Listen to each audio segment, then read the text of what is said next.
Salut à tous, épisode 14 avec les New York Knicks, on est sur NBA 2K19 et on se retrouve là à l'intersaison de l'été 2020 avec nos New York Knicks qui viennent d'échouer, c'est pas honteux, en finale NBA contre les Warriors juste précédemment. C'était à l'épisode 13, 4-3, il n'y a pas non plus mort d'homme, mais avec le vieillissement de certains éléments ainsi que le développement progressif de Nilikina, Knox et Robinson, il m'est venu, en cherchant un petit peu dans le jeu, une idée de trade massif, on l'a vu juste avant, qui était l'acquisition pour nous de Anthony Davis et Josh Richardson.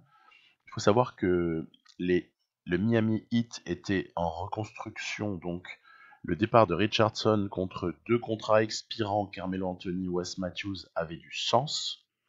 Et en ce qui concerne les Pelicans, ils étaient également en phase de reconstruction. Ils venaient d'avoir un énorme rookie la saison d'avant, plus un premier choix de draft à l'été 2020. Donc ils sont vraiment en reconstruction. Ils sont à la rue totale et Anthony Davis était très mécontent. Il n'allait pas re-signer. C'était ce qu'il avait en tout cas marqué. Donc un petit peu gagnant-gagnant. Pelicans accélèrent leur reconstruction avec l'acquisition d'un Jimmy Butler.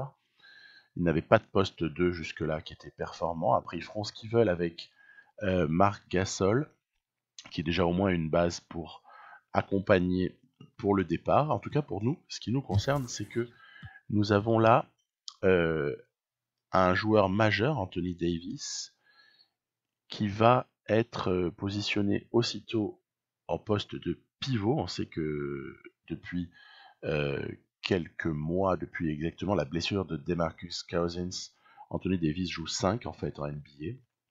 On a Porzingis bien évidemment pour occuper son poste 4. Et on a Mitchell Robinson en tant que éboueur qui se développe. Vous avez vu, il y a déjà du rebond à A+. Maintenant, c'est la défense intérieure qu'il va falloir booster. Et lui, il sera le complément de Davis Porzingis dans la raquette. Donc, du côté de la raquette, on est peinard. Maintenant, ce qu'il va falloir muscler, c'est nos postes extérieurs. On a un Nilikina et un Knox à 21 et 20 ans respectivement, qui sont très intéressants, qui sont en train vraiment de step up, comme on dit. On a acquis Richardson comme titulaire au poste 2. Alors, du coup, avec notre masse salariale disponible, qui est de 23,83 millions, euh, il convient de faire de bons choix. Alors, ce que je vais vous montrer juste après, c'est ce que je vais faire. Euh, Attention, c'est un leurre. Quand on voit 63 millions disponibles à l'été suivant, 63 millions, c'est sans compter les 5,85 de Knox, puisque l'option sera activée. Même chose pour Robinson à 1,80. Bon, vous allez me dire, ça fait jamais que 7,6 millions de dollars. Et Nelikina qui va devoir être signé et qui demandera probablement du 20 millions ou quelque chose comme ça.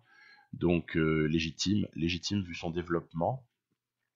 Et puis de toute façon, c'est le tarif en général pour ces fins de contrat rookie. Et puis quand vous rajoutez, donc il y aura un cap hold associé à Nilikina, et quand vous rajoutez le cap hold qui va être mobilisé pour l'éventuelle resignature de Anthony Davis, en fait, ça nous fera une flexibilité quasi nulle, sauf évidemment si on renonçait à prolonger Anthony Davis, qui serait à peu près stupide, étant donné qu'on vient de l'acquérir, et que c'est un joueur à peu près top 3 au niveau de la ligue. Si je me place au poste de pivot, ailier fort, c'est du top 3 haut la main, donc stupidité totale de le laisser partir. À partir de là, nos 23 millions et quelques, il va falloir les utiliser assez correctement. Et j'ai pensé à opter pour du lockdown défensif. Je vais verrouiller des contrats. Je vais verrouiller des contrats, je vais proposer du 4 ans. Contrairement à ce qui avait été fait l'année précédente, où on était un petit peu encore en train de tâtonner. Chris Dunn m'intéresse énormément. Un autre qui m'intéresse énormément et qui n'est pas évident à trouver parce qu'il est blessé, donc il faut descendre très très bas, c'est Justice Winslow, toujours en qualité de verrou défensif, toujours pareil, 3+1 équipe, Lui, on va profiter du fait qu'il est blessé pour ne pas lui offrir trop d'argent. Voilà. Et puis, un autre homme qui m'intéresse, et on peut s'en douter vu que j'ai empêché qu'il parte à la retraite, ce qui aurait été totalement abusé à 27 ans.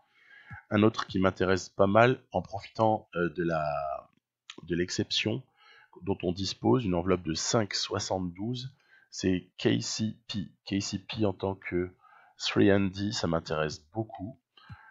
Simplement, on va lui aussi profiter. Voilà, on va le signer à 5,50. On va quand même lui offrir sa petite évolution de 5% annuelle. De toute façon, ça va pas monter bien haut. C'est un joueur qui, à mon avis, peut être très précieux dans cette équipe-là. Alors, il y a beaucoup de free agents super sympas, hein, mais il faut regarder cette colonne-là. Type d'agent libre, restreint. Donc Ben Simmons, Jaylen Brown, Jamal Murray même à un certain niveau, Brandon Ingram, DeJounte Murray, voilà, j'arrête, hein, il y en a plusieurs. Ça ne sert strictement à rien d'espérer les prendre, étant donné que ils sont protégés, leur franchise va évidemment s'aligner, donc ça ne sert strictement à rien de rêver. Donc on voit que par exemple sur Dunn et Winslow, évidemment, comme ils cassent pas encore la baraque, ils attendent d'être chez nous en fait pour la casser. Leurs équipes ne se sont pas alignées. Je vais ensuite attendre la fin du moratoire, voilà, donc c'est officiel. Nous avons acquis Dunn et nous avons acquis KCP ainsi que Justice Winslow. Sa blessure n'est pas trop grave, ça devrait aller. On va le récupérer en bonne santé dans 2 à 4 semaines. Et maintenant, ce que j'ai en tête, c'est d'acquérir quelques vétérans. Alors, des vétérans, déjà, je vais les recruter, mais sur la base de leurs insignes. Il y a un vétéran que j'ai repéré, c'est Matthew Delavedova. Il m'intéresse notamment pour des histoires de mentorat.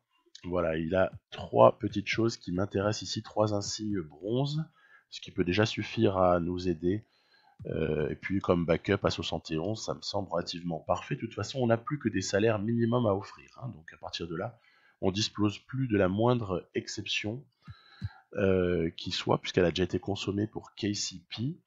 Un autre qui m'intéresse beaucoup en tant là encore que mentor dans un registre très offensif, c'est Marco Bellinelli. Lui aussi, on va lui proposer 1 an. Et toujours pareil, si ça match, on verra par la suite. Et un autre joueur ensuite qui peut m'intéresser dans toujours le même registre, enfin moins offensif, très défensif, c'est Thabo Sefolosha. Donc lui aussi va se voir proposer une offre d'1 an au minimum. Donc ouais, souvent les mecs réfléchissent, c'est pas problématique. Nous on va continuer notre petit marché. J'ai repéré également plusieurs joueurs qui m'intéressent. Il s'agit de Marvin Williams qui a quelques insignes là encore qui peuvent m'intéresser pour essayer de les transmettre à nos jeunes joueurs, parce que sinon on a une équipe très jeune. Donc Marvin Williams, on lui fait une proposition. Il y a le très controversé Michael Beasley, à qui je vais également proposer une offre d'1 an, toujours pareil. Et il y a également l'encore plus controversé Ryan Anderson, qui dispose d'insignes qui me plaisent beaucoup. Là, les 3 qu'on voit ici, des insignes argent, me plaisent beaucoup, ce qui fait que je vais également lui proposer un contrat. On va un petit peu voir comment ça réagit. On voit que ça accepte relativement massivement, il n'y a que Beasley qui réfléchit. Écoutez, tant pis pour lui. Voilà, tant pis pour lui. On avait 9 joueurs, on rajoute 5 vétérans, et notre marché, il est terminé. Voilà. On va encore laisser une chance. Oui, il y avait Avery Bradley qui m'aurait un peu fait réfléchir. Après, il y a des jeunes là, mais qui demandent beaucoup d'argent. Bon, c'est un petit peu loin. Ça matchait pas trop. Ça aurait été à la place de Justice Winslow, mais je trouve qu'il manque de physique, Avery Bradley. C'est un très bon défenseur, mais il manque de physique. Il est un petit peu petit pour occuper de temps en temps un poste 3 dont j'ai besoin. Justice Winslow me paraissait beaucoup plus adéquat, puisqu'il peut jouer également, même en poste 4, il n'est pas ridicule. Donc, il faut penser à nos adversaires de la conférence Est, notamment, qui sont des Giannis Antetokounmpo, qui sont des Kawhi Leonard. Il va falloir avoir du répondant face à ces joueurs-là. Donc, j'ai préféré quelqu'un de plus physique. Alors, on voit que Michael Beasley va accepter. Non, non, mon ami. Non, non, non, non, non. Je vais plutôt aller. Donc, non. Je vais plutôt aller m'occuper de chercher un troisième pivot. On va essayer de voir ce qui peut exister en tant que vétéran là encore. Et un qui me plaît, et celle-là c'est presque du registre sentimental, c'est Andrew Bogut. Je sais, il est vieux, il a encore un peu d'insigne, c'est ça qui est sympa.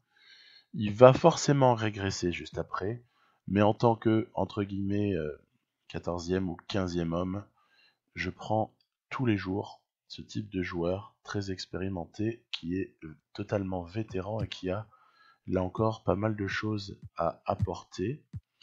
C'est signé. Voilà, on a nos 15 joueurs. À partir de là, on verra tout à l'heure pour faire notre rotation. Mais à partir de là, on peut déjà filer vers la progression des joueurs. On voit que de ce côté-là, il y a un Anthony Davis qui se maintient. Il y a un Porzingis qui a trouvé le moyen de prendre encore une unité, ce qui est plutôt sympa. Puis après, c'est sympa pour Ntilikina, Knox qui prennent plus 3. On a Robinson qui prend plus 4. Et puis nos petites recrues, Chris Dunn prend plus 1, ce qui est toujours super sympa. D'arriver à 80, c'est quand même déjà du très très bon joueur. Richardson aussi, voilà, 80, ça ira très très bien. Winslow paye probablement sa blessure. Et puis ensuite, Caldwell Pope n'a pas joué de l'année précédente, c'est horrible, il était resté free agent.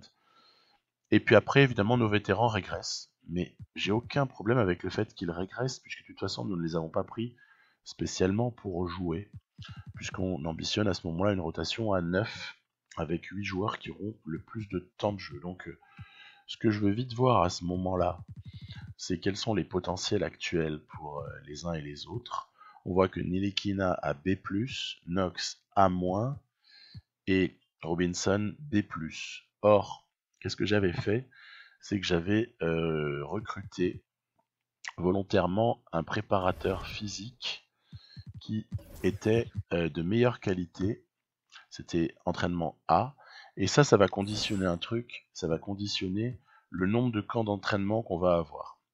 Donc à partir de là, on file vers les camps d'entraînement.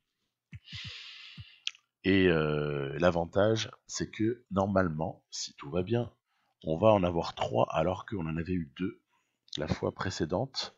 Ça tombe bien parce que 3, c'est exactement le nombre de joueurs à qui on a besoin impérativement de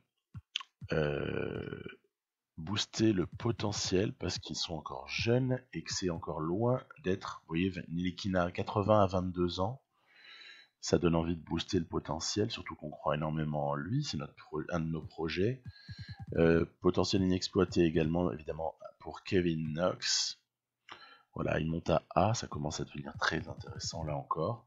Potentiel inexploité du côté de Mitchell Robinson, qui j'espère deviendra une espèce de Clint Capella.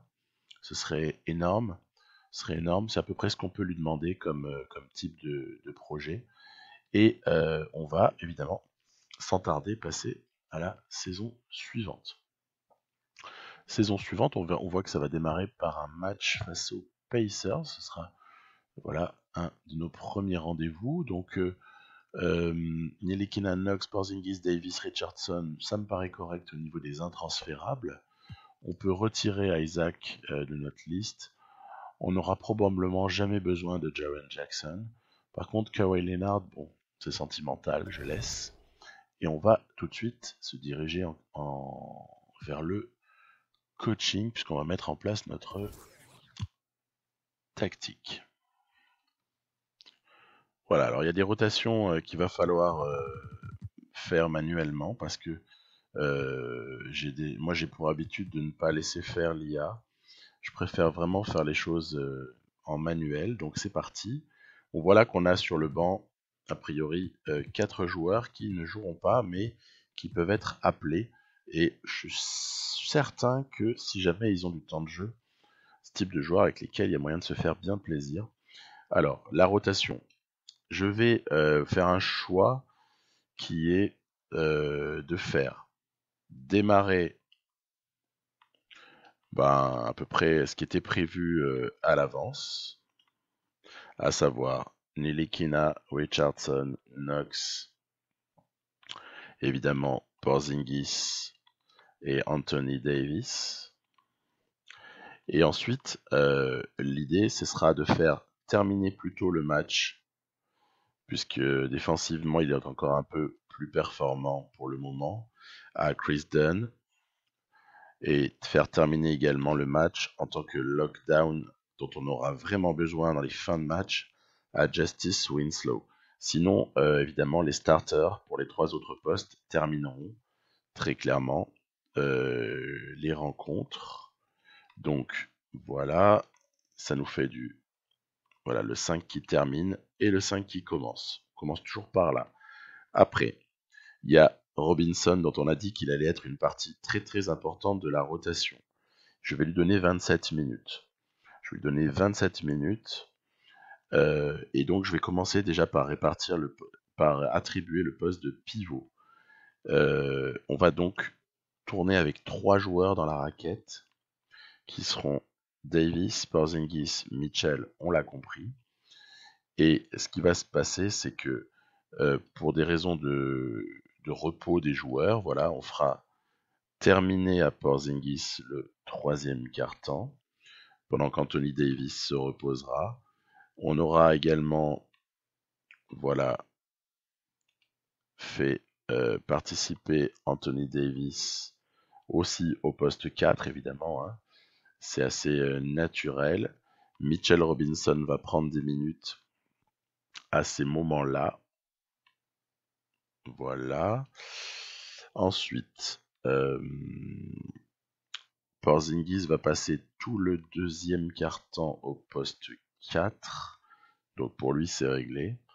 Ensuite, Anthony Davis viendra prendre les minutes qui restent du côté du poste 4 et également du côté du poste 5, ce qui nous fait du 33, du 36 minutes, c'est parfait. Ensuite, Robinson à 27, c'est bon, c'est ce que je voulais. Une fois qu'on a géré les questions de poste intérieur, on va aussi s'occuper du poste de meneur maintenant. Alors, je vais donner une répartition de minutes relativement proche, voire même équivalente à celle de Porzingis pour Ntilikina. Ntilikina qui va avoir ses 27 minutes. Mais en fait, Dunn, je veux qu'il ait également 27 minutes. Donc, comment faire?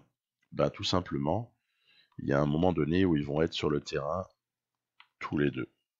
Voilà, ici. Ensuite, Richardson, on va voir juste après. Donc, Dunn, c'est OK. Ntilikina, c'est OK. Richardson, ce qu'il faut voir, c'est comment on le répartit. Je donnerai des minutes à Caldwell Pope en dernier. Ah voilà, je voulais faire du Knox également. Knox, voilà, il va être calqué quelque part, il va être un petit peu calqué sur l'ami Ntilikina, puisqu'il ne termine pas, mais il commence. Voici ce qu'on va faire avec lui. Justice Winslow va prendre des minutes ici. Richardson va jouer l'intégralité du premier quart-temps. Ensuite, il jouera évidemment à ce moment-là. Comme ça, il a ses 33 minutes, c'est parfait. Et il reste juste à répartir des minutes pour Justice Winslow. On va le faire jouer ici. Voilà. Et on va compléter avec 9 minutes allouées à KCP pour le moment. Voilà. C'est le choix de départ. On verra bien comment ça évolue. Donc rotation à 9 avec un banc composé déjà de 3 joueurs qui en fait prennent une part très très importante dans la rotation, mais un 5 majeur qui est assez naturel. On pouvait difficilement choisir autre chose. J'aurais pu monter le temps de jeu de Knox et Ntilikina, on verra un peu. Hein. Tout ça n'est pas figé. ça n'est pas figé pour le moment. Donc, maintenant, puisqu'on a un nouveau coach, il faut aussi faire ses réglages. L'aide en défense, on voit qu'elle est très forte chez Vince Carter. J'accepte l'idée d'avoir une forte tendance à l'aide en défense. On verra ce que ça donne là encore si c'est un fiasco. Mais je baisse à 70. La fréquence d'exécution. Ah, j'ai envie que ça exécute tout le temps, moi. Utilisation de la zone, on voit qu'il aime bien utiliser la zone. Bon bah tiens, si on faisait 20 au niveau de la zone, ça nous changera un petit peu par rapport à d'autres réglages qu'on fait d'habitude. Rotation à 9, c'est parfait. Utilisation du banc, il veut une forte utilisation du banc, je vais quand même juste un peu calmer les choses. Facteur de performance, voilà, petite adaptation. Il aime bien les vieux, Vince Carter. C'est peut-être lié à sa longévité dans la carrière. Et préférence d'aptitude, bah oui, on est d'accord, on préfère tout ça. Stratégie Cavaliers, on va peut-être pas opter pour ça. Il y a pas mal de stratégies qui peuvent être rigolotes. On pourrait en inventer une nouvelle éventuellement, hein, ce serait tout à fait gérable. Allez, je vais commencer la partie avec une stratégie du hit. On va voir qu'elles sont plutôt intéressantes. Et l'aptitude stratégique, alors, défense, c'est vraiment ce qui nous est conseillé. Équilibré, il n'y a pas de problème, 4 étoiles. Grit and Grind, 4 étoiles également. Mais vitesse et espace que 3,5, ok. Jeu de loin, jeu au poste, triangle, 7 seconds. Ok, moi je vais opter pour du équilibré. Équilibré me paraît pas mal, puisque ça semble correspondre un petit peu à tous les joueurs. Voilà. Ensuite, le mentorat. Alors au niveau mentorat, donc on a un Elekina qui va être mentoré par Mathieu Della Vedova. On voit qu'il y a peut-être de la progression d'un signe, mais pas immédiate. Pas immédiate en vue. Kevin Knox continuera à être mentoré par Porzingis. On voit que il y a déjà un insigne qui a été acquis. Et puis je lui ai choisi encore un sniper en profondeur. On voit que ça progressera, même si ça n'atteindra pas l'argent cette année. En revanche, spécialiste du pick and pop et spécialiste du pick and pop peut atteindre le niveau bronze. Catch and shoot, non. Voilà. Ensuite, Mitchell Robinson sera évidemment mentoré par l'ami Anthony Davis pour du roi de la claquette, pour du spécialiste du pick and roll. Et je vais pas mettre spécialiste du pick and pop, ce serait stupide puisque Mitchell Robinson il n'a pas de shoot extérieur tellement, ni même de shoot en 2 points longs. Par contre, en force, voilà, paraît correct. Porzingis, bah, comme Marvin Williams ne possède pas grand chose qu'il n'a pas, on va tout de même voilà, lui attribuer spécialiste du coin, ça peut être précieux. Son Porzingis, il a déjà pas mal d'insignes, donc à partir de là, c'est difficile de renforcer un joueur de 91, mais au moins on a trouvé quelque chose. Léger mentoring, encore une fois, de Anthony Davis par Andrew Bogut. Bon allez, honnêtement c'est plus pour le fun. Josh Richardson sera drivé par Marco Bellinelli. Là encore, l'efficacité semble pas totalement évidente, mais bon. Voilà, Chris Dunn, bon, j'ai pas vraiment trouvé de moyen de lui attribuer quelqu'un. Justice Winslow, pickpocket par ses follow chats. Ça monte relativement vite, hein. C'est dommage que ça n'atteigne pas le bronze. Et KCP avec quelque chose, encore une fois, relativement anecdotique. Voilà. Donc, c'est parti, on a notre rotation. L'entraînement, il est toujours réglé sur défense. On a toujours nos entraînements individuels qui ont été attribués à Ntilikina, à Knox et à Mitchell Robinson. Je pense qu'on peut en rester là. Ben, si l'entraînement est bon, si la rotation, les aptitudes stratégiques sont bonnes, on a tout fait. Il ne reste plus qu'à y aller.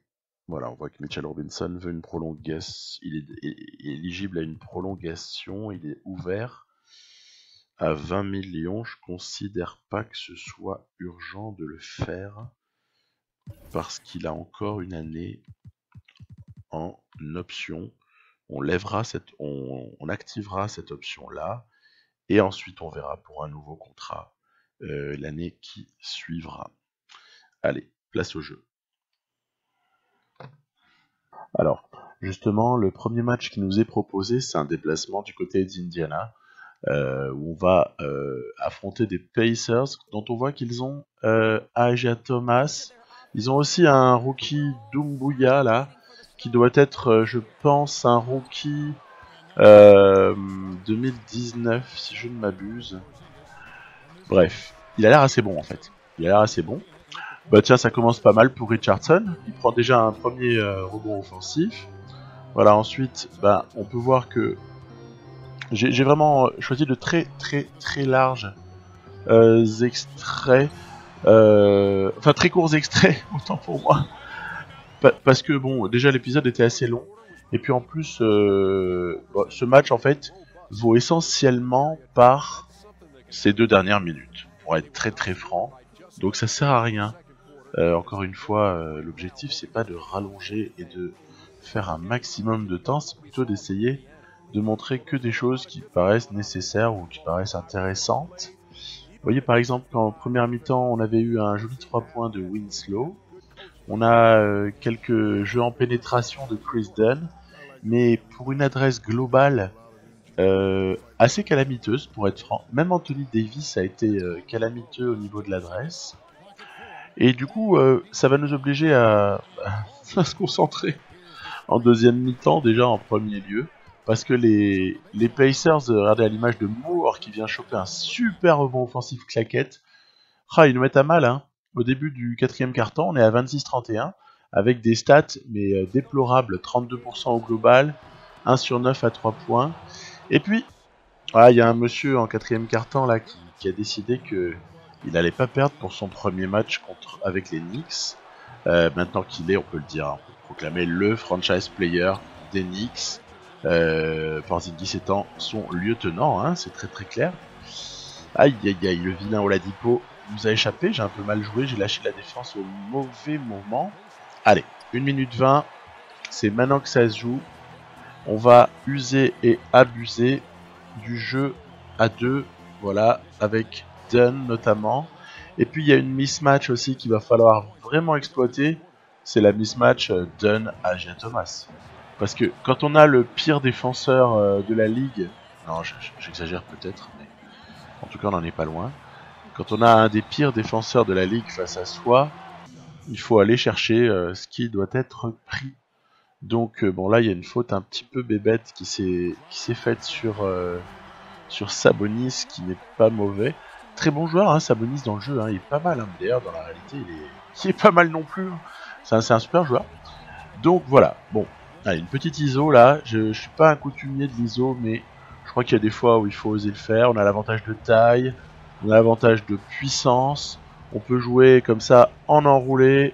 Il peut rien faire, Isaiah Thomas. Il peut strictement rien faire. Donc c'est du pain béni pour Dunn. Vous verrez qu'après, c'est Ntilikina qui va se retrouver là, ainsi que Caldwell Pope, parce que, en fait, l'avantage de ma rotation, l'avantage de mon roster, pour être précis de cet effectif, c'est l'interchangeabilité de certains joueurs. Comme j'ai des profils similaires, c'est ce que je voulais. Dunn et Ntilikina sont des profils assez proches, même si Dunn peut être un peu plus créatif. J'ai des profils aussi assez similaires, même si évidemment un KCP est moins fort qu'un Richardson, un Winslow est moins fort qu'un Richardson, mais il y a des mecs là comme ça qui peuvent rentrer ponctuellement, Knox aussi évidemment, ça va de soi, qui s'interchangent, et si je vois quelqu'un trop fatigué par exemple, eh ben ça peut être idéal en fin de match de faire rentrer un mec plutôt qu'un autre. Vous voyez, le 62-35 en quatrième quart-temps, bon, on a lâché les chevaux. On a été pitoyable dans les 3 premiers, et puis après on s'est un petit peu bougé les fesses. Bon bah voilà, donc cet épisode tire à sa fin. Par la suite, je vais essayer de mettre en place du gaming, et ce que j'aimerais beaucoup faire, c'est peut-être changer les systèmes qu'on peut appeler. Ça me ferait bien plaisir de pouvoir personnaliser ces systèmes-là en fonction de ce que je remarque des joueurs et de ce qui paraît être le plus rigolo avec eux. Voilà, je vous dis à bientôt, bye bye.